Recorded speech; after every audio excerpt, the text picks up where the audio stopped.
환자분이 호소하고 있는 증상은 이제 오십견, 즉 동결견이라고도 하고 유착성 관절낭염이라고 저희가 이제 얘기를 하는 그 증상인데요.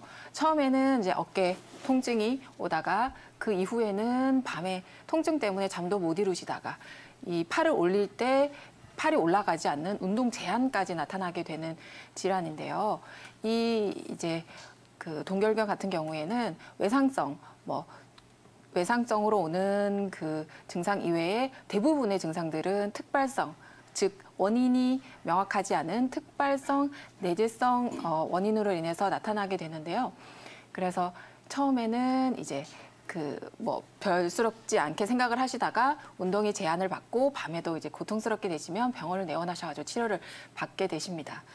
그리고 이제 나중에는 머리를 이제 빗질을 하신다거나 얼굴을 씻는다거나 아니면은 이제 여성분들 같은 경우는 속옷을 이제 입으실 때도 통증을 호소하거나 아예 올라가지 않는 그런 증상들이 나타나게 됩니다.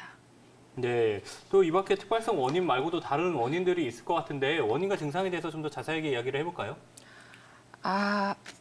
원인에는 이제 대부분은 이제 말씀드렸던 이제 원인이 없는 특발성이 대부분이시고 아니면 이제 수술 이후에 강직성으로 나타나는 외상성의 원인으로 인해서 유착이 되고 이래서 이제 관절낭염이 생겨서 유착이 되고 이런 증상들이 나타나게 됩니다.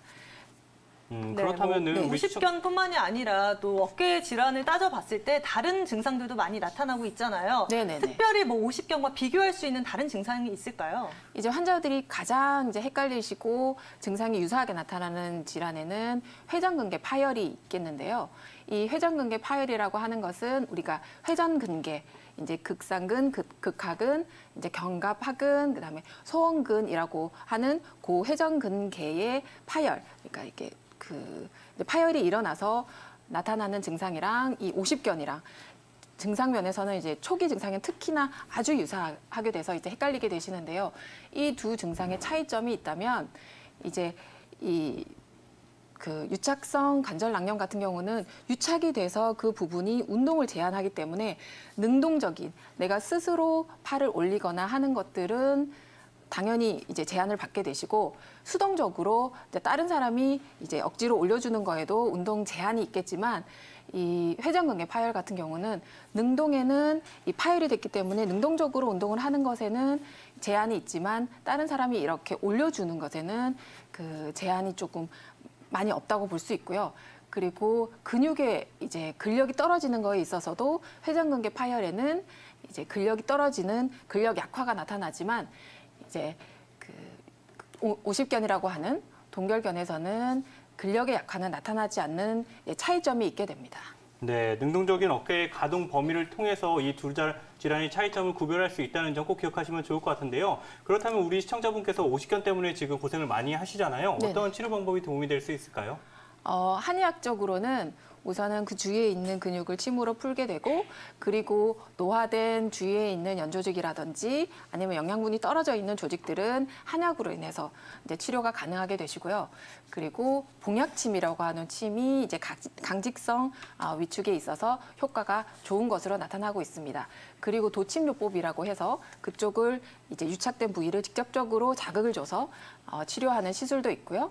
그리고 이제 마지막으로는 이제 추나요법, 그러니까 그 자세가 잘못되어서 나타나는 뭐 퇴행이라든지 노화라든지 이런 것들은 추나를 통해서 자세를 바로 잡아서 이제 치료를 하는 방법들을 사용을 하고 안녕하세요. 있습니다. 네네네. 지금 목이 아프시다고 하셨는데 얼마나 되셨나요? 이게 이제 상당히 한 40대 후반서부터 이게 좀 아팠었거든요. 40대 후반부터 아프셨어요? 아팠는데 이제 이게 계속 통증이 오는 게 아니라 어쩌다 한 번씩 이렇게 좀 아플 땐 좀 아프고 그렇지 않으면 뭐 일상생활하는데 지장은 없는데 네네. 이제 한방에서 요새 약침을 맞거든요. 네. 약침을 맞으니까 좀 모든 것이 이렇게 완화되는 것 같아요. 근데 이제 이걸 지속적으로 맞아야 되나 안 맞아야 되나 하고 뭐 엑스레이 찍어봐도 뭐 아무 이상 없다 그래요. 없으시고. 예. 디스크도 아니라 그리고 이제 신경치료 거기도 갔었고요. 네네네. 근데 거기서도 뭐 저건 뭐 빼주상가 뭐 한번 맞아보니까 뭐 그때뿐이고 또 그때뿐이시고 예. 지금 그러면 팔저림이나 이런 건 없으시고 예, 팔자리 그런 건 없어요. 네, 목이 아프시다는 거는 혹시 뒷목으로 해서 그 뒷골까지 같이 바른손 쪽 있잖아요. 바른손 쪽이요. 네. 바른 쪽 이쪽 목이 그렇게 네. 그렇게 아파요. 아, 오른쪽 목이 아프시고 네. 뒷골 네. 쪽으로는 뭐 아프시거나 그러진 않으시고요. 예. 어깨도 예. 어깨도 괜찮으시고요? 네, 어깨 쪽으로 조금 약간 어깨에서 조금 올라가는 것 같아요. 내가 볼 적엔. 어깨에서. 침을 맞으면 어깨로 해서 그 머리 쪽으로 이렇게 침을 맞거나요. 네네. 예. 어깨에서 목으로 침을 맞으시고 지금 약침으로도 효과가 있다고 말씀을 하셨는데 네. 지금 다른 뭐 디스크라든지 이런 이제 기질적인 문제는 아니신 것 같고 네네네. 이제 우리가 어깨를 많이 쓰다 보니까 그냥 가만히 아무것도 하질 않아도 어깨는 항상 잘 굳고 어깨는 스트레스를 잘 받는 근육들이 네. 분포가 돼 있거든요. 네네. 그래서 이제 그쪽으로 해서 이제 긴장이 되거나 그러면 어깨도 아프고 목도 아프고 그리고 승모근이라고 하는 그 근육이 달라붙어 있는 이 뒷골까지도 아플 수가 있어서요. 네. 이제 가끔씩 그렇게 아프시다가 또 편찮으시면은 이제 한의원 가셔가지고 침 맞고 약침 맞고 하시는데 네. 이거는 쉽게 말씀을 드리면 우리가 이제 뭐 혈압이 있으면 혈압약을 드시듯이 꾸준히 관리를 하셔야 돼요. 그래서 그냥 그때 한번 맞고 아예 완치가 되고 이런 질환이 아니고 이제 계속 쓰시기 때문에 가실 때마다 이런 통증이 있으실 때마다 가셔서 네. 침을 맞고 부항이라고 해서 그쪽으로 좀 피를 뽑아주고 해서 이제 조금 순환을 좀 원활하게 해주는 그런 치료도 같이 병행을 하시면서 그리고 어깨 쪽으로 굳어 있는 것을 빨리 풀어줄 수 있는 지금 약침 맞으시면 효과가 또 좋으시다고 하시니까 네네. 약침 그리고 침 치료, 부항 치료 그리고 이제 조금 더 신경을 써주셔서 그 노화된 그 뭐 어깨 쪽에 조직이라든지 이런 것들을 영양분을 주고 그쪽으로 혈액순환을 촉진시켜 주시고 싶으시면은 이제 한약 치료까지 병행을 하시면은 훨씬 좋은 이제 치료가 되실 거고 그리고 최대한 어깨는 뭐 누워서 핸드폰을 보신다든지 아니면은 엎드려서 뭔가를 하신다든지 뭐 이렇게 어깨에 힘을 많이 드는 그런 것들을 조금 지양을 하셔야지 어깨 쪽으로 굳는 그런 증상들, 어깨 목 쪽으로 통증이 나타나는 증상들을 많이 저희가 줄일 수 있으시니까 그것도 신경을 써주시면 더 좋으십니다.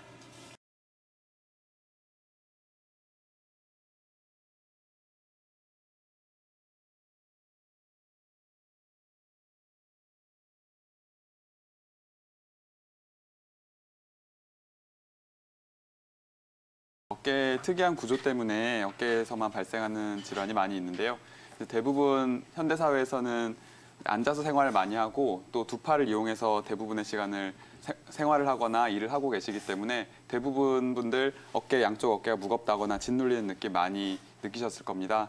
오십견은 우리가 평소에 느끼는 그런 어깨가 무거운 증상과는 조금 다르게 어깨 관절에서 생기는 염증 질환이기 때문에 주의해야 할 점도 많고 또 차이점이 있으니까 오늘 좀 방송을 주의 깊게 들으시면 좋겠고요. 어깨 구조를 제가 간단히 설명을 드릴게요. 어깨는 다른 몸에 있는 큰 관절들에 비해서 차이점이 있습니다. 예를 들어 뭐 발목, 무릎, 고관절, 그리고 허리와 경추 같은 경우 대부분의 관절은 탑처럼 아래에서 위로 이렇게 쌓아져 있는 구조인데 어깨는 특이하게도 이 견갑골을 중심으로 해서 팔이 옆에 매달려 있는 형상입니다. 그래서 아무 일도 하지 않고 그냥 가만히 있더라도 팔이 아래로 뚝 떨어지지 않게 하기 위해서 회전근개라는 주변의 근육 조직들이 어느 정도의 긴장도를 유지하면서 팔이 제 위치에 있을 수 있도록 정확하게 조율하고 또 미세하게 움직일 때마다 정교하게 조율해주는 역할을 하는데요. 그것 때문에 일상생활에서 간단하게 뭐 물건을 갑자기 당긴다거나 아니면 이불을 턴다거나 그런 상황에서 무수히 작은 손상과 또 회복이 반복되게 되겠죠. 그래서 그 상황에서 대부분 이제 어깨 관절에서의 근육이나 힘줄이 어느 정도는 수축되고 위축되어 있는 상태에서 본인들이 환자분들께서 대부분 은근한 통증을 그전엔 느끼다가 어느 순간 아까 서혁진 원장님께서 말씀하셨던 것처럼 어느 순간 갑자기 굉장히 빠른 속도로 염증과 유착이라는 그 병기가 같이 진행되게 됩니다. 또 우리 시청자님께서 야간에 심해서 잠을 못 잘 정도로 통증이 나타난다고 하셨잖아요. 이런 게 갑자기 나타나는 건가요? 어느 순간에? 통증과 주로 증상이 통증과 어깨 관절이 움직여지지 않는 관절 가동 범위의 제한인데요. 이 통증과 어깨 관절 가동 범위 제한이 시간차를 두고 발생하게 됩니다. 보통은 처음에 생기는 통증이 어깨 야간에 수면을 방해할 정도의 통증이 극심하게 하루아침에 오지는 않고요. 사람마다 화면을 보시면 통증이 처음엔 은근히 발생을 하다가 어느 시점이 되면 통증이 급격히 상승을 하죠. 그때는 통증만 있고 어깨 관절은 그래도 아직은 움직여지는. 그래서 아까 말씀하셨던 회전근개 파열이나 아니면 다른 근육통이나 그런 거랑 헷갈리는 시기가 일부 있습니다. 그러다가 어느 시점이 지나고 나면 갑자기 어깨가 안 올라가기 시작하죠. 그래서 심한 경우는 90도 정도 이상 올라가지 않는 그런 증상까지 발생하게 됩니다. 네, 정말 어깨가 90도 이상 올라가지 않으면 고통스럽고 일상생활에도 불편이 많잖아요. 그쵸. 하지만 또 이 통증을 좀 완화하기 위해서 또 무리하게 운동을 하기에는 어깨가 말을 듣지 않는다라는 분도 많으신데 그렇다면 박태주 원장님 어떤 운동 요법들이 좀 도움이 될까요? 네, 대부분 통증 질환에서는 환자분들께서 운동을 통해서 극복하는 게 좋다. 또 주변 지인분들과 함께 운동으로 극복했다는 사례를 많이 들으셔서 저희한테도 많이 문의가 오시는데요. 운동을 저희가 흔히 하는 운동들은 대부분 능동 운동입니다. 근데 50견이 있을 때 하셔야 되는 운동은 수동 운동인데요. 제가 간단히 설명을 드리면 능동 운동이라 함은 우리가 공을 던지거나 아니면 물건을 무거운 걸 든다거나 아니면 뭘 당긴다거나 달린다거나 다 우리의 근육을 능동적으로 움직여서 관절을 움직이게 되는데 이렇게 50견이 발생한 경우에는 관절 가동 범위가 줄어들어서 말하자면 뻑뻑해진 관절을 억지로 움직이게 되면 그 근육이나 힘줄에서 손상이 발생하기 때문에 반드시 운동은 수동 운동을 하실 것을 권장드립니다. 아까 서혁진 원장님께서 설명하셨던 것처럼 공을 이용해서 어깨를 굴려주는 것도 어떤 다른 도구를 이용해서 관절 주변의 근육을 풀어주는 거가 되겠고요. 아니면 고무 밴드를 이용해서 이렇게 안 아픈 팔을 이용해서 아픈 팔의 움직임을 좀 도와준다거나 그런 식으로 주변 근육과 인대 조직을 풀어주시는 것이 아버님 안녕하세요. 예, 안녕하십니까. 네, 안녕하세요. 이 증상이 지금 오른쪽 머리 쪽부터 손등까지 내려가시나요? 예, 목 뒤에서부터요. 목 뒤에서.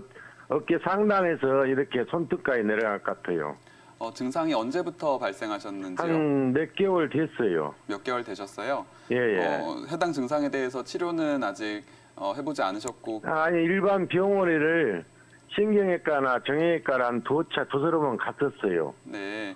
근데 엑스레이만 찍어봤는데 목 디스크기가 약간 있다고 그러대요. 한의원은 못 가봤고요. 한의원은 아직 못 가보셨고요. 예, 예. 오늘 주제가 어깨였는데요. 예. 50견이 있으실 때도 통증이 어깨에서 손등까지, 팔꿈치나 손등까지 이게 통증이 방사된다고 하는데 그런 통증이 예. 있으실 수도 있고 오늘 주제는 아니지만 목 디스크에도 가능할 수 있고요. 혹은 회전근개 부분적인 파열이 있어도 말씀하신 그런 증상이 있으실 수 있으세요. 예. 혹시 물건을 잡으실 때 손에 힘이 빠지진 않으시나요?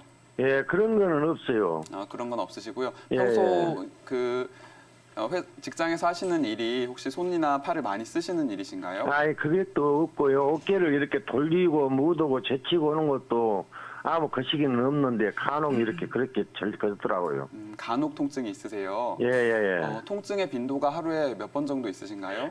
이게 좀 반복되는 경우는 많다고 봐야죠. 오전이나 오후나 혹은 야간이나 이렇게 통증이 주로 네. 발생하는 시간대는 있으신가요? 네, 시간대가 한두 시간에 한 번씩 이렇게 한다고 보면 돼요. 한두 시간에 한 번. 혹시 주무시다가 아파서 깨지는 않으시고요? 예, 그럴 정도는 아니고, 그리고 그쪽으로 이렇게 대고 눕잖아요. 네네. 옆으로. 네. 그러면 더 그러대요. 그 아픈 쪽으로 누우시면 더 저리고 아프신 거죠? 예, 예, 예. 네, 그러시다고 하시면 물론 병원에서 진단 받으신 대로 경추 디스크의 가능성도 있지만 예. 오늘 회전근개 문제가 혹시 의심이 되거든요. 혹시 팔 움직이실 때 옷을 입으실 때 코트에 손을 넣는다거나 아니면 예. 이렇게 등을 긁는다거나 그런 동작은 자유롭게 잘 되시는지요? 예, 예, 그래요. 그건 상관없어요. 그건 잘 되세요? 예, 예. 그러면 어깨 관절 움직이시는 데는 문제가 없으시면 예. 진단 받으신 대로 우선은 경추 디스크 혹은 디스크가 아니더라도 경추에서 나온 신경이 압박되는 다양한 원인 질환이 있을 수 있습니다. 아, 예. 상완신경총이 눌리는 뭐 흉곽칠구 증후군도 있을 수 있고 목의 경추의 다른 근육들 때문에 신경이 눌리실 수 있거든요. 아, 예.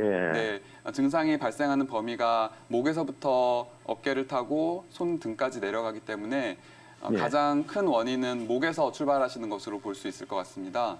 예, 예. 정확한 원인은 이제 직접 가까운 한의원이나 병원에 내원하셔서 진찰을 받으셔야 될 것 같은데요. 예, 우선은 증상의 원인이 목이라는 데서 단서를 얻으시고 예. 목을 치료하는 데 집중하시면 될 것 같습니다.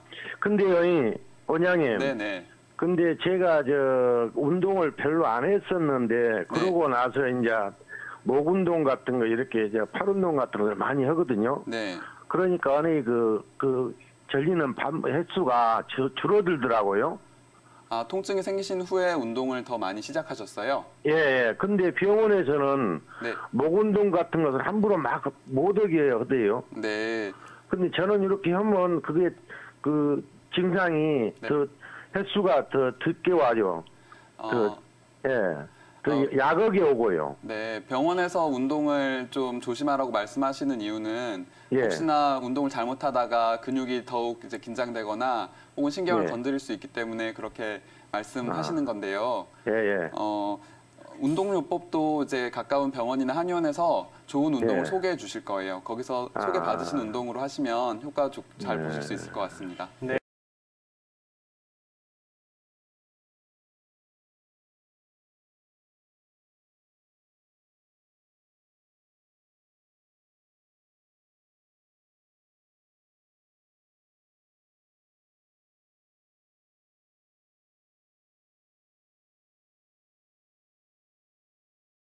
예, 안녕하세요. 3, 4개월 전부터 혀 가장자리 주변이 가려우시면서 통증이 느껴지신 건가요?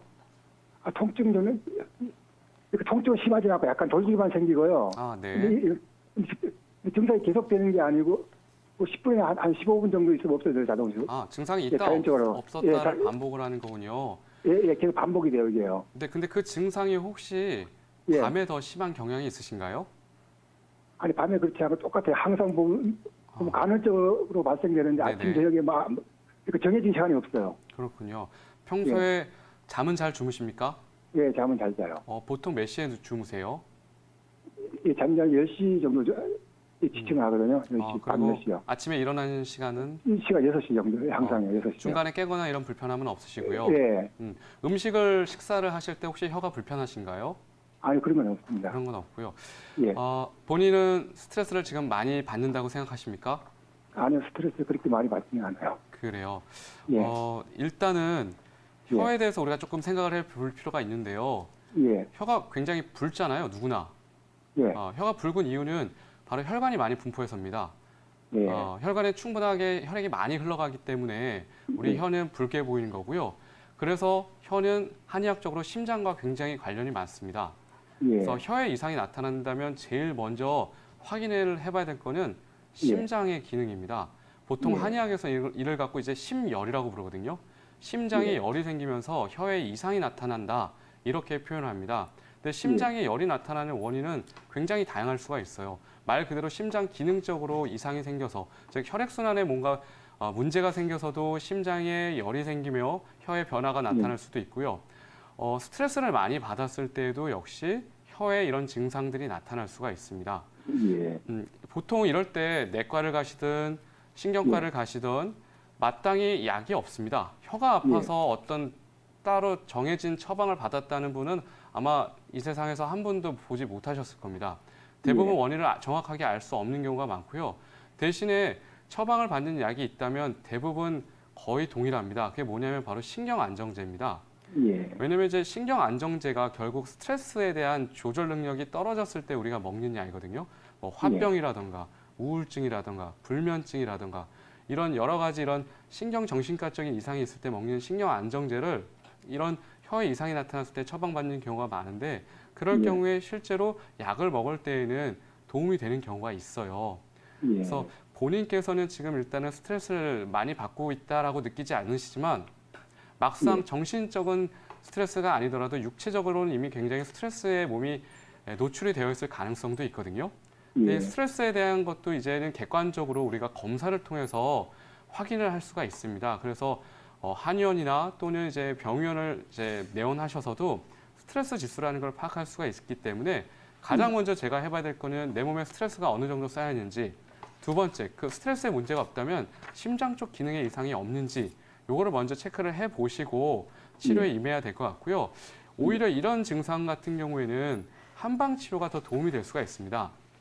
우리가 일반적인 양약 치료는 어떤 질환명이 분명하고 원인이 분명할 때 화학적인 약물을 이용해서 치료를 하는 거지만 이 한방 쪽에서는 결국 체질적인 불균형을 바로잡는 걸 목표로 치료를 하잖아요. 그래서 이런 신경정신과 질환에는 이 한방 치료가 더욱더 도움이 될 수가 있습니다. 그래서 체질 한약을 복용하면서 치료를 해보시는 게 어떨까 싶습니다. 바로 어느 날 갑자기라는 게 가장 어떻게 보면 포인트가 될 수 있을 것 같습니다. 보통 다른 어깨 질환은 운동을 무리하게 많이 했다거나 아니면 일을 무리하게 많이 해서, 즉 사용을 과도하게 하면서 발생하는 게 대부분인데, 오십견 같은 경우는 특별한 원인 없이 어느 날 갑자기부터 통증이 굉장히 강력하게 온다는 점이 그 어떤 다른 어깨 질환과 좀 차이점이라고 보실 수가 있거든요. 일반적으로는 이제 가만히 앉아서 움직임이 적은 사무직 종사분이나 아무래도 근육량이 적은 여자분들에게 더 발병률이 높다라고 알려져 있지만, 운동을 많이 하는 사람에게도 또 남자에게도 특별한 원인 없이도 발생할 수 있기 때문에 어떻게 보면 세상 억울한 어깨 질환이 바로 이 오십견이라고도 볼 수가 네. 있습니다. 이 오십견 같은 경우는요, 가장 비슷한 증상을 갖고 있는 또 다른 병이 있는데 그게 바로 회전근개 파열이거든요. 오십견은 어깨 팔을 이루고 있는 견갑골과 날개뼈, 견갑골과 위팔 사이에 있는 그 관절낭이라고 하는 우리 어깨를 부드럽게 해주는 윤활액이 나오는 물주머니가 어느 날 갑자기 염증성 변화와 함께 근육에 노폐물이 쌓이고 또 이 안이 위축이 되면서 오그라들면서 굳어지면서 생기는 병인데, 회전근개 파열은 어깨를 움직이게 해주는 네 개의 힘줄인 회전근개의 일부가 끊어지는 거거든요. 근데 두 증상 다 어깨를 움직일 수 없다는 점에서는 동일하지만, 오십견 같은 경우에는 그 누가 옆에서 도와주려고 해도 아무리 힘이 센 사람이 그 사람의 어깨를 올려주려고 해도 올릴 수 없지만, 회전근개 파열 환자분 같은 경우는 옆에서 누가 도와준다면 정상적으로 팔을 올릴 수 있는 그런 차이점을 우리가 볼 수가 있습니다. 근데 하지만 오십견과 회전근개 파열이 실제로 동시에 발병하는 환자분도 많기 때문에 의료진의 정확한 감별이 꼭 필요해 보입니다. 네, 뭐 오십견이나 회전근개 파열 자세히 들여다보니까 증상의 차이가 있다라는 점 다시 한번 알아보게 됐는데요. 그렇다면 다시 시청자님의 증상에 초점을 맞춰서 우리 서혁진 원장님이라면 이와 같은 환자분들을 위해서 어떤 관리 방안을 제시해 주실 건가요? 보통 이제 오십견 환자분들이 밤에 잠을 잘 수 없을 정도로 강력한 통증을 느끼시는 경우가 많기 때문에 대부분 수술을 권유받고 또 실제로 고민을 많이 하시게 됩니다. 대부분 이제 이 오십견의 수술 치료는 관절 내시경을 이용한 수술을 하는데, 우리 무릎이 연골이 손상됐을 때도 이제 관절 내시경 시술을 하잖아요. 근데 무릎에 비해서도 어깨 쪽 관절 내시경 수술은 더 섬세한 수술 방법도 필요하고요. 수술 이후에 근력이 떨어지고 분명히 통증은 없는데도 어깨 관절이 다 올라가지 않는 동작에 제한이 나는 이런 후유증이 남길 수 있기 때문에 정말 신중하게 접근을 해야 될 것 같습니다. 오십견 환자분들은 제가 적극적으로 한의원으로 오시라고 자신 있게 말씀드릴 수가 있습니다. 한방의 비수술 치료법이 이 오십견에 굉장히 효과적일 수가 있는데요. 대략 한 3가지 단계로 치료를 나눠볼 수가 있습니다. 가장 먼저 첫 번째로 할 일은, 지금 일단 강력한 통증을 일으키고 있는 거는 바로 그 굳어진 관절낭 주변의 바로 염증 때문이거든요. 그래서 어깨 관절에 염증을 없애는 게 첫 번째이기 때문에 이 단계에서는 이제 소염 효과가 뛰어난 약침을 사용하게 됩니다. 그럼 이 치료가 잘 진행이 되면 환자분이 밤에 주무실 때 아파서 깨는 일이 일단은 없어지게 됩니다. 이게 바로 1단계라고 볼 수가 있습니다. 1단계가 잘 해결이 되면 그 다음부터는 위축된 관절낭을 원래대로 회복시켜주는 게 중요한데, 이 과정을 통해서 어깨는 다시 서서히 정상적인 관절의 운동 범위를 다 회복할 수가 있습니다. 만세 자세가 가능하고요. 옆으로 올리는 게 가능해지고요. 결국 맨 마지막에는 팔을 뒤로 올리는 이 동작이 점점 가능해지는데, 이 관절의 움직임이 회복되는 데는 생각보다 꽤 긴 시간이 필요해요. 적어도 한 2개월에서 한 3개월 정도의 꾸준한 치료가 이루어졌을 때 정상적인 이런 움직임이 가능해지고, 마지막으로는 어깨가 손상되는 동안 근력이 굉장히 약해져 있을 거거든요. 이때는 반드시 운동이 필요합니다. 그래서 운동과 치료를 병행하면서 떨어진 근력을 반드시 회복을 해놔야지만 우리는 재발을 또 방지할 수가 있습니다. 그래서 이 3단계를 나눠서 치료를 받아보신다면 오십견 극복 그렇게 어렵지는 않습니다. 그렇다면 이렇게 치료를 받거나 근력 운동하면서 근육을 보강하면서도 네. 좀 이 부분을 따뜻하게 해주는 게 도움이 될 수 있을까요? 맞습니다. 오십견 환자분들은 초기 급성기에 밤에 극심한 통증이 나타날 때를 제외하고는 일반적으로는 따뜻하게 해주는 게 도움이 됩니다. 오십견은 실제 병명은 아닙니다. 우리가 일반적으로 이 발병 연령이 50대에 가장 많다고 해서 오십견이라고 부르지만 정확한 병명은 동결견, 마치 겨울철에 얼음이 어는 것처럼 어깨가 얼어붙은 병이다라고 해서 우리가 동결견이라고 부르거든요. 그렇기 때문에 당연히 따뜻하게 해서 얼음처럼 어깨를 녹여줘야 되거든요. 그래서 기본적으로 따뜻하게 하는 핫팩이 도움이 되고요. 결국은 이 부위가 혈액순환이 잘 돼야지만 관절이 굳어지는 걸 막을 수가 있어요. 그래서 집에서 쉽게 하실 수 있는 걸로는 우리 마사지 볼이라고 아마 마트 같은 데 가서도 쉽게 보실 수가 있는데 테니스공 같은 고무공입니다. 그걸 바로 어깨 뒤쪽에 통증이 가장 많이 느껴지는 부위에 대고 누우셔서요. 내 몸을 움직여줘서 이런 마사지 스트레칭을 해주시는 것도 굉장히 좀 도움이 될 것 같습니다. 예, 안녕하세요. 목소리만 들어서는 전혀 나이를 가늠하지 못할 것 같습니다. 굉장히 목소리 젊으신데요? 예. 네. 협착증을 일단 확진을 받으신 거군요, 지금. 그렇죠. 근데 뭐 양년 저우선 수술을 하라고 그랬죠. MRI 검사도 하신 거고요, 그러면. 예. 네, 맞아요. 지금 허리가 좀 앞으로 굽으셨나요? 이 허리가 아픈 게 궁대 짝으로 뒤 넓적다리 뒤로다가 네. 내려오면서 통증이 있어서 이렇게 허리를 못 펴고 걷죠. 그 허리를 구부리고 걷죠. 걷다 보면 자꾸 중간에 쉬었다 가시기도 하고요. 예. 한 50m 가면 쉬었다 가야 될 정도예요. 발은 벌써 좀 남의 살 같은 느낌이 있으신가요? 요즘에는 발바닥도 좀 이상해지는 것 같거든요. 예. 지금 말씀하신 증상이 전형적인 척추관 협착증의 모든 증상을 말씀하신 겁니다. 예. 근데 이 협착증은요, 나이가 들면 생기는 대표적인 허리병이고요. 허리병의 예. 가장 마지막 병이라고 볼 수 있어요. 그러니까 허리의 퇴행성 질환인데 이 예. 병은 누구에게나 오는 병입니다.